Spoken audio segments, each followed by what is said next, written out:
Okay, so dear listeners of the SI4CARE podcast, today we have the honor to welcome Professor Katarina Vukojević. She is a distinguished scholar with numerous work experience at the School of Medicine, University of Split, and also at the School of Medicine at University of Mostar. She is also an excellent researcher and also an excellent mentor by having a lot of doctoral students now in her career. Dear Professor Vukojević, dear Katarina, welcome to the SI4CARE podcast. Thank you. Hello to everybody who is listening and watching us. I hope that the audience will be as big as possible. I would start with my opening question. Dear Professor Vukovic, could you elaborate a bit on your personal previous experience regarding the elderly population in Croatia, or even if you wish more specifically in Split? Thank you. As I'm a medical doctor, I have lots of experience working on different projects that are related toward long-term care and healthcare, but never as experience with the patients directly. So I'm doing lots of research that are related to age and age-related diseases. And during that time, I learned a lot how we have certain needs in the Split-Dalmatia County. Each year, we are having more and more of population that is aging. And now we are facing lots of challenges in order to overcome the gap of the institutions that we currently have on our area and what is the real need of patients and populations living. In Split-Dalmatia County, we also have lots of islands. You know that the Croatia have more than 1,000 islands. And this is particularly a problem to have a healthcare system organized for such a distance places that are not that well connected with the main city of Split. And therefore, in this project, we are also hoping to learn more about the current state, but also to find some solution how to improve what is coming and facing us in the future. Thank you for an interesting answer. So in your opinion, would you say that the healthcare and long-term care needs, especially for the elderly, are today adequately covered in Croatia, or do you see any specific gaps in this field? As our status quo analysis provide certain answers, I would say that we have lots of area to improve. Therefore, for sure, some of the things are very well taken care of, but still there are some gaps that needs to be filled. And especially during this project, as it will be also focused on taking the transnational strategies and action plans for the Adrian area, I hope that we will also provide some strategic documents on what is the focus and what is the priority for this area. Okay, great insight. I'm sure that you're one of the best when it comes to giving insight for Croatian healthcare.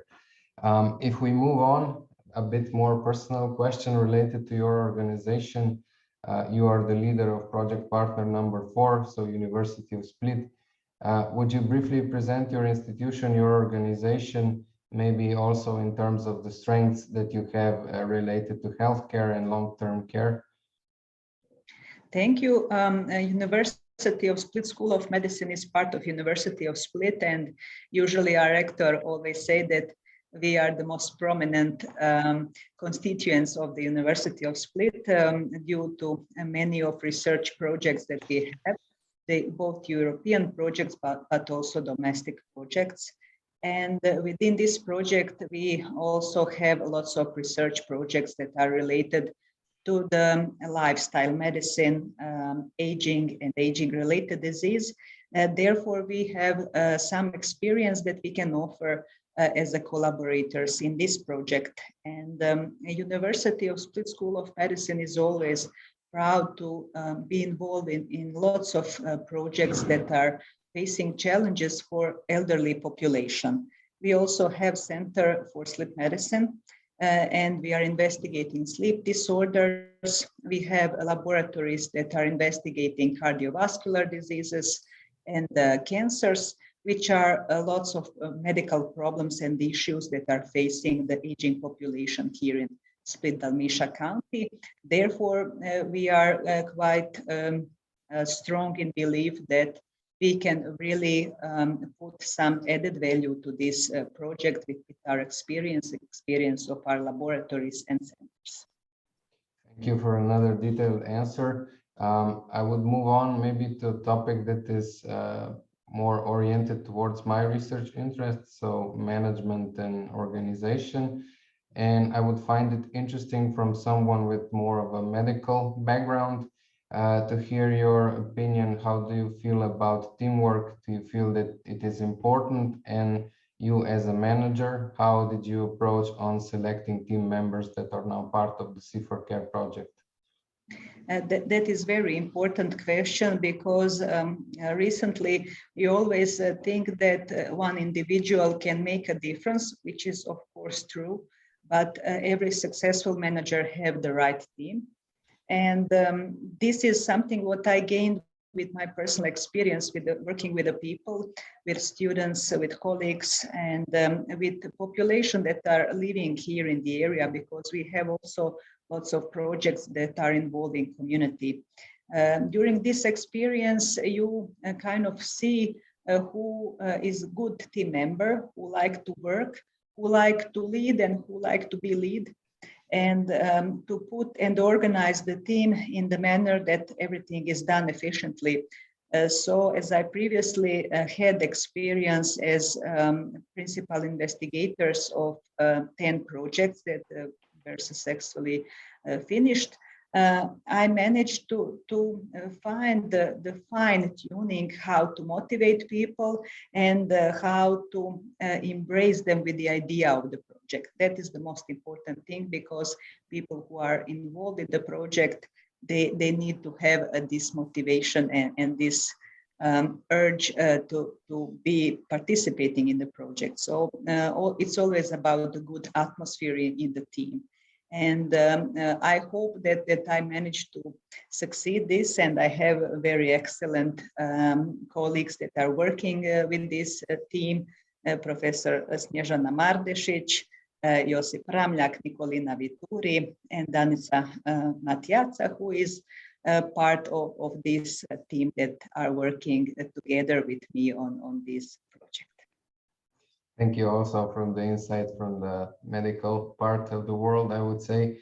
But still, obviously, when you are involved in a project, it's not only the positive things, but I would have to ask you, do you maybe see any important challenges on our future path? And now that it's almost a year that the SI4CARE project is functioning, how satisfied are you with everything up until today? We had experience in Interreg projects before, but not on this level. And this is the first Interreg project that we needed to have English as an official language. And at the beginning, we find a little bit of a problem communicating, because some of the team members were not that proficient in English. So at the very first beginning of the project, we decided to replace them with the people who are more prone to communicate on English. And that challenge has been overcome so far. Then we had a problem with this, or would say a challenge with very strict timeline and the deadlines that needed to be met. And at the beginning, we were really struggling to connect all the dots with everybody. But for the last few months, I think we also overcome that challenge. And now we have more experience in delivering all the actions that were agreed on the monthly meetings. So I cannot say that there will not be any challenges in the future. But for now, I think we feel more confident that we will overcome all the challenges.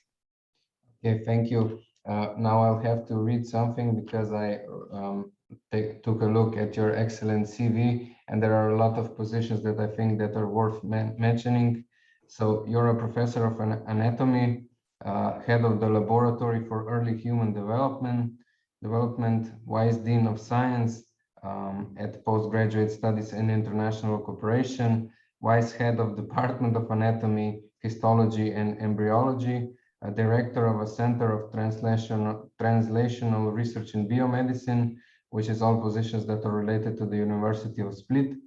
And you also have some similar positions at University of Mostar School of Medicine. So I would say that your field of expertise is mainly related to medicine. So I would like to know, how did you get involved in actual healthcare, and more specifically even in long-term care? And based on your background and also based on your research interests that are a bit different, at least from my understanding, was it a difficult transition towards these specific fields? Yes, thank you for this question, because it's quite complex, but it can be related with my research area. As I start working with the basic medical sciences, I had lots of connections and collaborations with the colleagues from clinic, because although they are working in the clinical research field, they also needed to have this translation between certain parameters that they discovered. They needed to prove them on the basic level. That's how I was started to be involved more in this long-term care and the patients, because then we could establish database of patients with all their clinical characteristics, parameters. We can see how the disease is advancing, or what is happening with the patients, but also to incorporate all the basic tests that can be done in the laboratories on the basic medical science approach. And that gave me the common ground to understand the needs of the patient and what is important to do, and to connect the basic medical research with the clinical one, because that is providing one frame how to understand and how to approach to long-term care for the patients that are living here in the Split Dalmatia County. And I tried with all the functions that I have in this institution at the University of Mostar to integrate all this knowledge and to open the door for my colleagues working with me to have the same approach. Because all this time we are always developing and learning new things, but also it is good to know that all of these can be really interconnected, and that you cannot be good in clinical sciences if you don't know the basics of medicine and laboratory approach. And that is why we are now having this Center for Translational Research in Biomedicine that is connecting both of the passions that I have in research. And still there is lots of things to be improved, but I think we are on the good direction toward it. I'm really impressed by the number of new information that I managed to get just by reading your CV and also talking to you today. So the next question would be that your past, present, and most probably also your future is also heavily related, besides working on projects, to research and teaching at the faculty. You mentioned briefly that this is maybe a bit more complex project than the previous ones, and also in terms of English. But still, how would you explain maybe the main differences related to SI4CARE in comparison with other projects that you were an important part in the past? Yes, in this project, we really realized the complexity of administration in the project, of all the deliverables that are not straightforward one work package to another, but that there are also many of interlinks. That was something what we didn't have previous experiences, because most of the projects that we were leading so far were quite straightforward from one work packages to another. That's why it was really difficult to connect all the dots. But now I think we all feel more confident that going through this project now almost a year in this project, that lots of experience that was gained would really be benefit for successful completion of this project. We always try to guideline our project towards improving the well-being of the society and its members. In your opinion, do you believe that we will be actually able to contribute something towards the society? And if, as an add-on to this question, when you were applying to this project as part of the consortium a couple of years ago, what were your main expectations regarding the project and its outcomes? Always when we start a new project, we are always trying to figure out what will come next and what we will learn from this project. One of the very important things that as a medical school, we always want to have this contact with the population that is living here, to have social contacts with different institutions and improving the quality of life in general. And through this project, we really find one of the opportunity to reach the community and to have a real contact with them. Because sometimes working in the medical school is just working in the laboratory or just teaching with the students. So we really see an opportunity with this project that we can overcome these barriers and to be more involved in the community in this area of Split-Dalmatia County. That's why this was the most prominent expectation, that we would really connect to the society, but also to be able to translate all the knowledge and experience that we have and try to improve the existing situation, especially in regard to long-term care and health care for elderly living in Split-Dalmatia County. Thank you also for this answer. I would continue that you're also an excellent guest when it comes to the functioning of public organizations, because you're continuously collaborating with universities, ministries, and other similar organizations. And this project is heavily related towards practice, so providing suggestions to national stakeholders, writing a transnational strategy, also focusing on national and regional action plans. So in your opinion, what do you believe is the most important thing when you are involved in this type of project, that you have to give some concrete suggestions to public bodies? That is excellent question, and I really see this benefit of our institution and all the networking that we have with different institutions that are making the decision in regard to healthcare system and long-term care. We have lots of communication with them on different projects that are involving the medical school, and I think that is one of the benefits that really people in the area, they have in a way thinking that the medical school is the institution with the reference. We are probably the only institution in these areas that they have accreditation, and these accreditations are quite severe. So I think they are confident of knowledge and experience that we can provide to them, and these networks that we have with institutions around can really make this project not be only on the paper, making some documents that will be successfully written, but also implemented in the real life. And I think that is something what we can really provide for this partnership, that people who are working in different institutions, they really like to have collaboration with the School of Medicine, and we always have these good experiences in any projects that we had so far.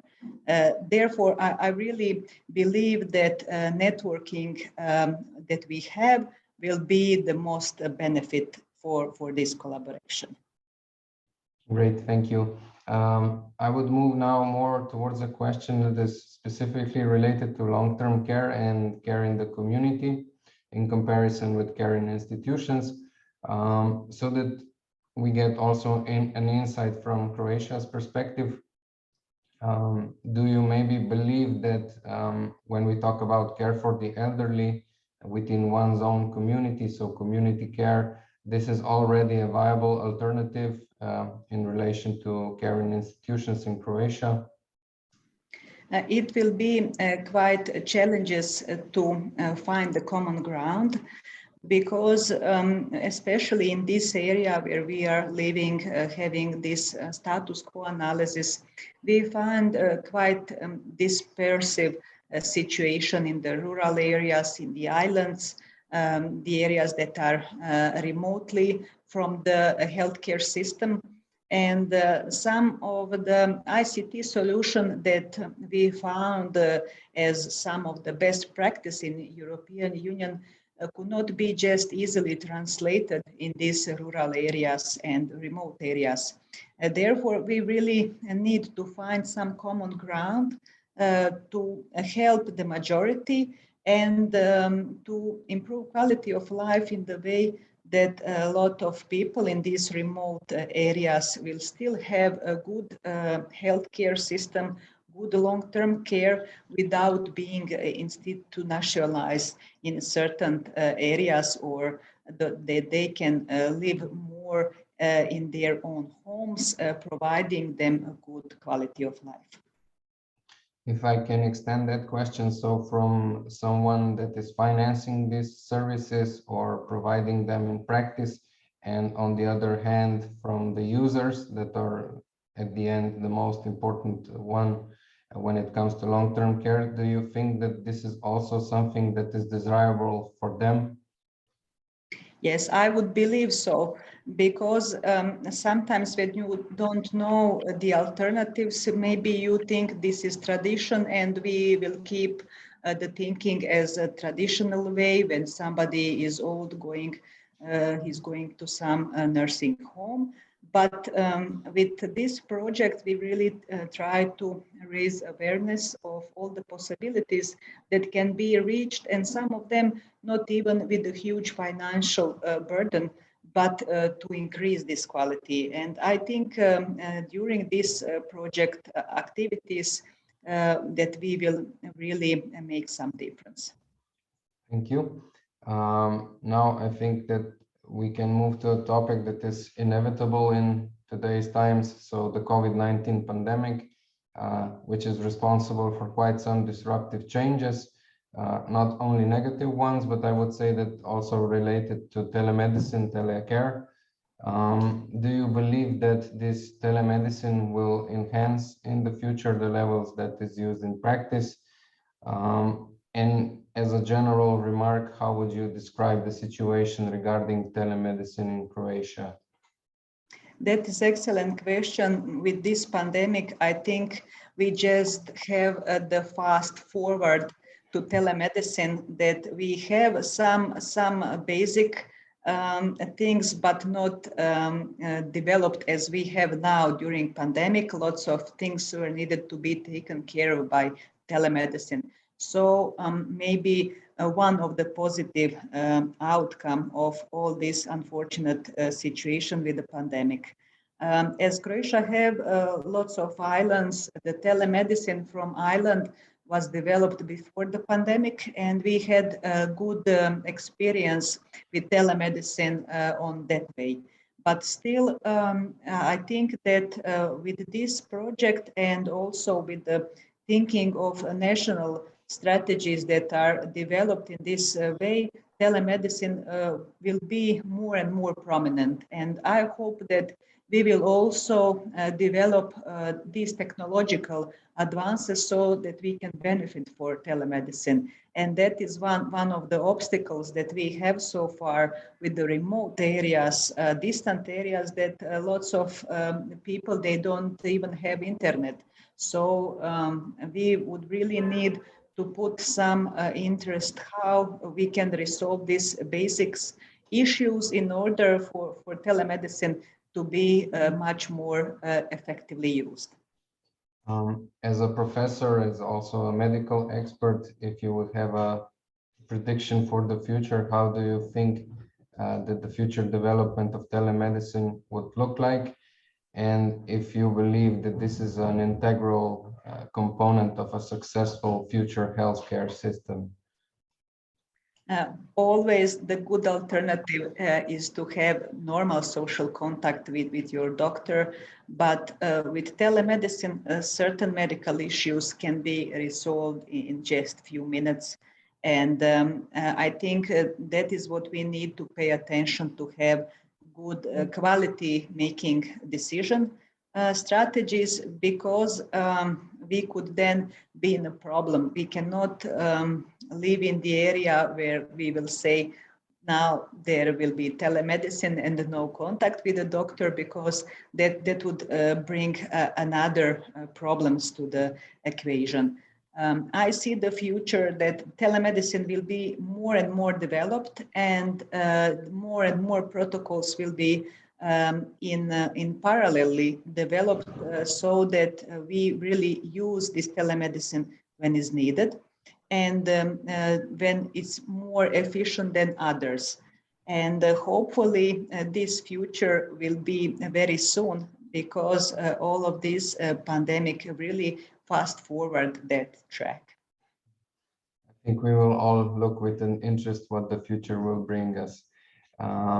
Then obviously, as the population is aging in Europe, in Croatia, in Slovenia, we can talk about the mixture of different generations, so old people, older people, and the younger generations. And unfortunately, we can also say that in some cases, there is also some stereotypes, discrimination of the elderly. But from the perspective of Croatia, do you believe that these relationships between different generations are good? And in your opinion, maybe how would you suggest to even improve them further in the future? I think in Croatia, we have this situation that people in families like to live together, so all three generations live at the same roof. So I think we don't have and share these problems that are maybe facing more in the Western Europe. Therefore, I think this transition is still here, and the improvement of it, I'm not sure that there is anything to improve. We have lots of respect in the different generations in the family, but all the things that might be interpreted as probably not having enough respect are not that problem, because these are just ordinarily daily situations. And regarding that, I think that could be one of the added value, that we still have this intergenerational respect within older and younger people living at the same roof, and always this kind of respect and a traditional way of thinking will for sure be important for any projects and any strategies that would really like to bring some focus of having all the aging population really in their natural environment, in their homes, rather than to be sent to some nursing home. It seems that a lot of countries, including Slovenia, I would say, could learn a lot from Croatia, especially in that aspect. But still, I would extend my question. So from the long-term care perspective, obviously, the younger generation of today is not thinking about 50, 60 years down the line. But I would say that national stakeholders should. So do you think that it is important also to include the wishes, the needs of the younger generation when envisioning a future long-term care sector or even a healthcare sector? For sure. And all the awareness activities that we have during this project, we always address even younger people that this is facing all of us. So I think they are quite aware of the situation. Although for sure the people who are making decision in healthcare system are the one that should really take this into hands and really strongly think for everybody, for even younger generation that are maybe not that aware that they are also facing these problems in the year to come. I think that inevitably we are all getting older, and it's something that we cannot say it's not part of our problem. So it's nice to see that you're already involving the younger generations also during this project. I have another question. In Slovenia, the focus when it comes to healthcare, long-term care, is primarily that we are able to provide our citizens healthcare and long-term care services through the public system. Would you say that in Croatia there is a similar situation, or is it a bit different? I think it's quite similar. Maybe some of the infrastructure is better in Slovenia, but I think in Croatia it's also developing each day. So I would say we are facing the similar situation. And if I can add, again, from your perspective, because it's really interesting as you're more medically oriented, would you say that in the future, healthcare, long-term care services, can we expect a partial transition towards more private services, or is it still something that will remain in essence in the public sector? I think in the future to come, we will have more and more private sector, because as the standard of living is increasing, people will have more financial resources to take care of their health problems in private clinics. And I think even now it is starting, but in the future it will be quite increased. For now, I only bothered you with some serious questions as we are coming very near to the end of the podcast. I'm sure that at least everyone involved in the project would love to hear something more personal about Professor Katarina. So imagining that you have a lot of responsibilities, a lot of roles, I don't think that you have a lot of free time, but still, do you have maybe any interesting hobbies, any interesting books that you would like to recommend to us? Always when working with passion and with heart, you don't have that much free time for yourself, but actually all this time that you have, I always try to connect with something what I really like. And these are meeting people, preparing barbecue for them, and having the parties. But when I'm alone and have time to read something, I like to read all the books from Agatha Christie, because I always, when I read them with certain distance, then I forgot who was the man in charge of some murder investigation. And then I try to figure out in advance when this happened and who is the right person to be blamed. That kind of amuse me. So this is what I read to relax myself a little bit. But instead of that, I also like to walk and to meet people. I'm sure that everyone listening will try to get an invitation to the barbecue and the party. So For sure. maybe it's an open invitation. Not to keep you too long in our busy schedule, to conclude our conversation, I would just kindly ask you for maybe one or two key takeaways regarding the SI4CARE project from your perspective, and also maybe some positive thoughts for everyone involved in the project to continue to work in such a manner also in the future. Thank you for this nice conversation. And I really want that everybody who is involved in this project that try to have in mind that this is really a project for all of us.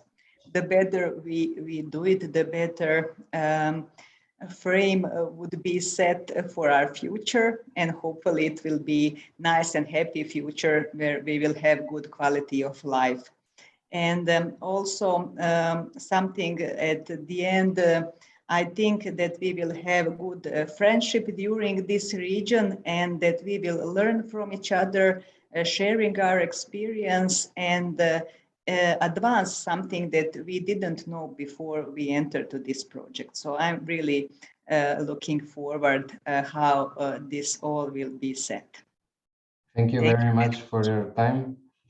So for everyone listening today with us was Professor Katarina Vukojević, leader of project partner number 4, University of Split School of Medicine. Thank you again.